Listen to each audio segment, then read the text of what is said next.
네, 여러분 반갑습니다. 2022학년도 9월 고등학교 2학년 학평 세계사 해설을 하는 박세훈입니다. 자, 이제 총평 파트가 될 텐데요. 어떤 시험이었고 그 다음에 앞으로 또 어떤 모습으로 나올지 간단하게 좀 얘기를 해드리면서 여러분들 시험 문제 푼 거 한번 해설을 해보도록 하겠습니다.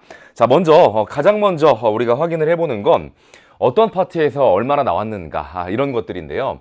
여기 보면 이제 문명, 보통 여러분 3학년이나 여러분들이 보신 2학년 시험지나 1번 문제는 문명 파트에서 이렇게 출제가 고정적으로 되고 있습니다. 이집트나 메소포타미아나 아니면은 인더스나 그런 쪽 말이죠. 이제 거기서 한 문제가 나오고, 자, 그다음 중국사 6문제가 되겠죠. 자, 그다음 서양사에서 9문제. 자, 이런 것들을 보면 여러분들은 익히 잘 알고 계시겠지만 역시 우리 세계사에서 비중이 가장 큰 게 당연히 서양사고 그 다음은 중국사구나 이렇게 보시면 되겠습니다.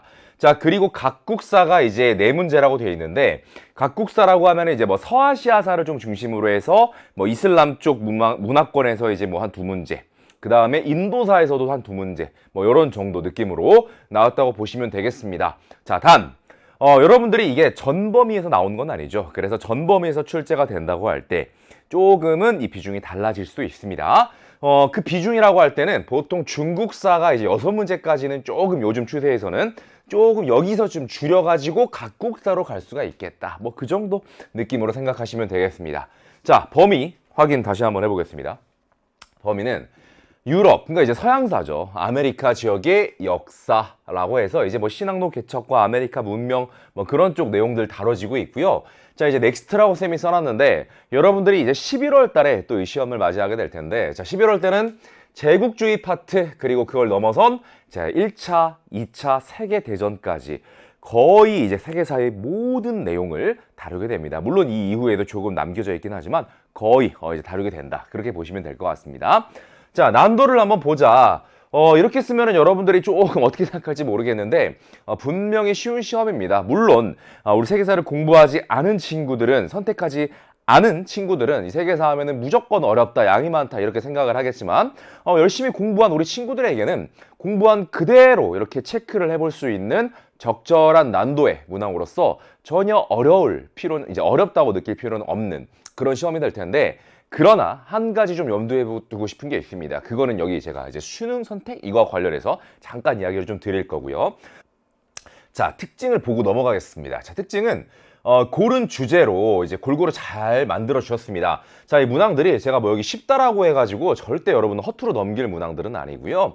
정교하게 잘 만들어진 문항들입니다. 자, 그렇기 때문에 얼마든지 변형이 된 문항들을 여러분들이 만날 이제 기회가 있다는 것이죠. 자, 그럴 때 여러분들이 내신에서, 자, 지금 시기상 여러분들 1차 고사, 우리 흔히 말하는 중간고사, 2학기 중간고사를 이제 곧 보게 되실 텐데, 세계사를 이렇게 모의고사에서 세계사를 선택한 학생들이라면 아마 2학년 내신에서도 하고 있는 학생들의 확률이 좀 있죠. 자, 그 친구들은 내신 문제로 이번에 나왔던 문항들이 충분히 변형돼가지고 나올 수가 있다는 거, 그거를 꼭 잘 대비를 해줬으면 좋겠습니다. 자, 그래서 해설을 할 때 오답선지까지 잘 해드릴 테니까 변형 대비 좀 해주셨으면 좋겠고요.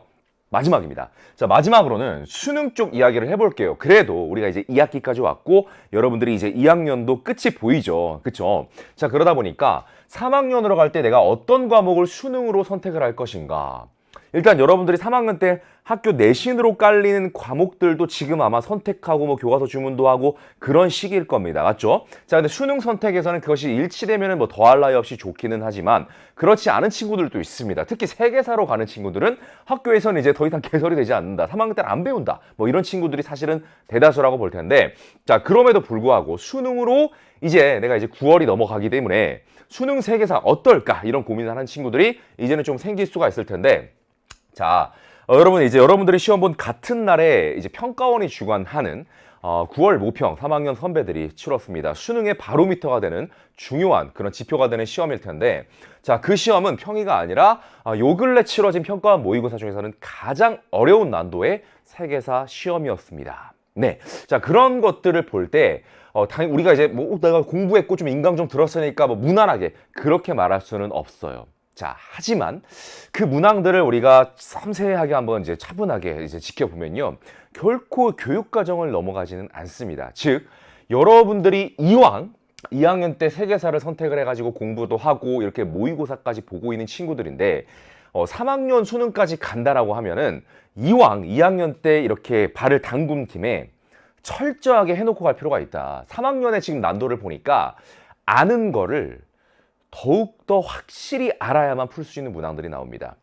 새로운 거를 습득하거나 뭐 새로운 교재를 찾아야 된다거나 인터넷 검색을 해야 된다거나 그럴 필요는 절대 없는데 알고 있는 것을 계속해서 낯설게 물어보고 추론하게 하는 문항들이 나와요. 자, 그래서 알고 있는 거를 내가 진짜 확실하게 안다라고 말할 수 있고 넘어가게 만들어야겠다. 자, 그 첫걸음은 뭐냐면 물론 함께 우리가 뭐 인터넷 강의를 통해서 공부하는 것도 좋지만 1번은 교과서입니다. 이 교과서를 사실은 여러분 생각보다 3학년 수능하는 친구들도 이 교과서를 좀 등한시하는 친구들이 있는데 절대 안 됩니다. 무조건 이 교과서를 여러분들이 학교에서 선택하고 있어서 여러분들이 구입한 교과서가 있다면 그것만큼은 내가 정말 꼭꼭 씹어서 완벽 마스터하고 2학년을 끝내고 3학년 수능 체제로 가겠다. 이 준비가 되어야 할 것입니다. 아는 걸 더욱더 확실하게 안다라고 만들 때까지 해놓고 올라가자. 뭐 요 느낌. 자, 그래서 3학년 수능은 난도가 여러분 체감이 확 다르기 때문에 그 부분 철저하게 좀 대비를 하면서 갈 필요가 있겠다. 시사점이 있는 이제 부분이 최근에 이제 출제가 됐기 때문에 그렇게 말씀을 좀 드리면서 자, 뭐 너무 겁먹으실 필요는 없고 2학년 세계사는 공부한 거 차분하게 확인하는 수준으로 가는 것이기 때문에 잘 따라와 주시기만 하면 됩니다. 자, 그러면은 총평은 이걸로 마치도록 하겠고 본 해설 강의에서 천천히 풀어보도록 하겠습니다. 네.